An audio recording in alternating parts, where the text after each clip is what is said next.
ആകാശവാണി. നമസ്കാരം. പ്രാദേശിക വാർത്തകൾ വായിക്കുന്നത് അനിൽ ചന്ദ്രൻ.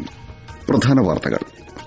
3 പതിറ്റാണ്ടിലേറെ ആകാശവാണിയിൽ വാർത്താ അവതാരകനായി ശ്രോതാക്കളുടെ മനസ്സിൽ ഇടം പിടിച്ച അനിൽ ചന്ദ്രൻ കോഴിക്കോട് നിലയത്തിൽ നിന്നാണ് ഇന്ന് രാവിലെ ഔദ്യോഗിക ജീവിതത്തിന്റെ പടിയിറങ്ങിയത്.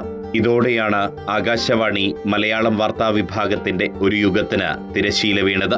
ഇനി മുതൽ തിരുവനന്തപുരം, കോഴിക്കോട് പ്രാദേശിക വാർത്താ വിഭാഗങ്ങളിൽ കോൺട്രാക്ട് കാഷ്വൽ വാർത്താ അവതാരകർ മാത്രമാണ് വാർത്തകൾ അവതരിപ്പിക്കുക. ഗോപൻ, രാമചന്ദ്രൻ, രത്നാഭായി, സുഷമ, ഹക്കീം കൂട്ടായി തുടങ്ങിയ നാമങ്ങൾക്കൊപ്പം ആകാശവാണിയുടെ ശ്രോതാക്കൾ 3 പതിറ്റാണ്ടായി ഹൃദയത്തിലെത്തിയ പേരാണ് അനിൽ ചന്ദ്രൻ. കോഴിക്കോട് നിലയത്തിൽ നിന്നും news reader come translator grade 2 ആയാണ് അദ്ദേഹം സർവീസിൽ നിന്നും വിരമിച്ചത്. ഒരുപാട് വൈകാരികതയുണ്ട്. കാരണം കഴിഞ്ഞ 30 വർഷം എൻ്റെ രണ്ടാമത്തെ വീടായിരുന്നു ഈ ആകാശവാണി. ഇവിടെ നിന്നാണ് എൻ്റെ മിക്ക വാർത്താ ബുള്ളറ്റിനുകളും ഇവിടെ നിന്നാണ് ആരംഭിച്ചത്. ഔദ്യോഗിക വാർത്താ അവതാരകരുടെ സെലക്ഷൻ 2000 തന്നെ അവസാനിച്ചു. ഇപ്പോൾ 26 വർഷമായി. അവസാനത്തെ ന്യൂസ് റീഡറെ തിരഞ്ഞെടുത്ത് 2000 ഇനിയിപ്പോൾ അങ്ങോട്ട് കോൺട്രാക്ച്വൽ ന്യൂസ് റീഡേഴ്സും അതുപോലെ കാഷ്വൽ ന്യൂസ് റീഡേഴ്സുമായിരിക്കും ഈ വാർത്തകൾ അവതരിപ്പിക്കുക. അതൊരു പോളിസി ഡിസിഷനാണ്.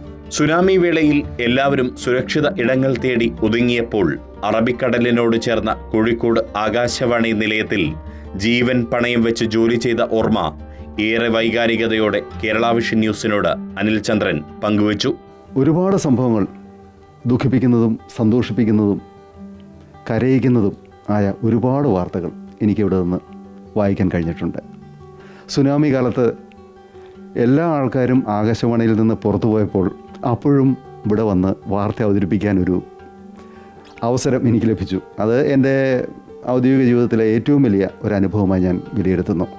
1995 ഒക്ടോബർ 19 ഡൽഹി ആകാശവാണി മലയാള വാർത്താ വിഭാഗത്തിൽ news reader come translator grade 3 ആയി അനിൽ ചന്ദ്രന്റെ തുടക്കം. അന്ന് പ്രശസ്ത വാർത്താ അവതാരകൻ ഗോപനായിരുന്നു വാർത്താ യൂണിറ്റിന്റെ മേധാവി. 1997 മെയ്യിലാണ് ഡൽഹിയിൽ നിന്ന് കോഴിക്കോട് പ്രാദേശിക വാർത്താ യൂണിറ്റിലേക്ക് സ്ഥലം മാറിയത്. ആകാശവാണിയിലേക്കുള്ള പ്രവേശന പരീക്ഷയിൽ 3ാമത്തെ ശ്രമത്തിലാണ് അനിൽ ചന്ദ്രൻ സ്ഥിരം വാർത്താ അവതാരകനായി തിരഞ്ഞെടുക്കപ്പെട്ടത്. എഴുത്തുകാരൻ കൂടിയായ അനിൽ ചന്ദ്രൻ കവിതാ അവതരണവും കഥാ അവതരണവും ആകാശവാണിയിൽ നിർവഹിച്ചിട്ടുണ്ട്. 1500-ലേറെ എപ്പിസോഡുകൾ പിന്നിട്ട ജനപ്രിയ പരിപാടി വാർത്താദീപ്തിയുടെ ഭൂരിഭാഗം എപ്പിസോഡുകളുടെയും സ്ക്രിപ്റ്റും അവതരണവും നിർവഹിച്ചത് ഇദ്ദേഹമാണ്. കാലിക്കറ്റ് സർവകലാശാലയിലെ സെക്ഷൻ ഓഫീസറായ ഭാര്യ ശ്രീകലയും അനിൽ ചന്ദ്രനൊപ്പം ഇന്ന് തന്നെയാണ് ഔദ്യോഗിക സർവീസിൽ നിന്ന് വിരമിക്കുന്നത് എന്ന പ്രത്യേകതയുമുണ്ട്. ഇംഗ്ലീഷ് നോവലിസ്റ്റായ അർജുനാണ് മകൻ. അനിൽ ചന്ദ്രൻ പടിയിറങ്ങുമ്പോൾ ആകാശവാണിയുടെ ഒരു യുഗം കൂടിയാണ് പടിയിറങ്ങുന്നത്. എന്ന നിലയിൽ 30 വർഷത്തിലേറെ നീണ്ട എൻ്റെ ആകാശവാണി ജീവിതം ഈ ബുള്ളറ്റിനോടെ അവസാനിക്കുകയാണ്. വാർത്തകൾ കൃത്യമായും സത്യസന്ധമായും ശ്രോതാക്കളിൽ എത്തിക്കാൻ കഴിയുന്ന വിശ്വാസത്തോടെയാണ് പടിയിറക്കം. പൊടിപ്പും തൊങ്ങലും വെച്ചുകെട്ടുകളും ഇല്ലാത്ത വാർത്തകളുമായി അവതാരകരുടെ പുതിയ തലമുറ ഇനിയും ശ്രോതാക്കൾക്ക് ഒപ്പമുണ്ടാകും. എല്ലാ ശ്രോതാക്കൾക്കും ആശംസകൾ. പ്രാദേശിക വാർത്തകൾ വായിക്കുന്നത് അനിൽ ചന്ദ്രൻ.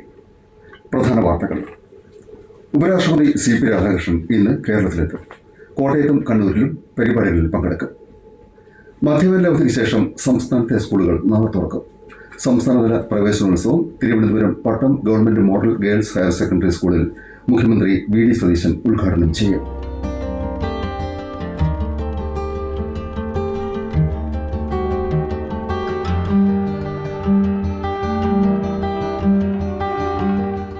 അനിൽ ചന്ദ്രൻ എന്ന നാമം ആകാശവാണിയുടെ വാർത്താവതരണത്തിൽ നിന്നും പടിയിറങ്ങുമ്പോൾ അത് ചരിത്രമാകുന്നത് മറ്റൊരു കാരണം കൊണ്ടുകൂടിയാണ്. ഇനി ആകാശവാണിക്ക് സ്റ്റാഫ് ന്യൂസ് റീഡർമാരില്ല. ഈ പടിയിറക്കം വലിയ ചരിത്രമാണ്. വാർത്താവതാരകൻ അനിൽ ചന്ദ്രനും ക്യാമറ പേഴ്സൺ റിഷാദ് ടേക്കയ്ക്കുമൊപ്പം Riyas KMR, Kerala vision news, Kozhikode.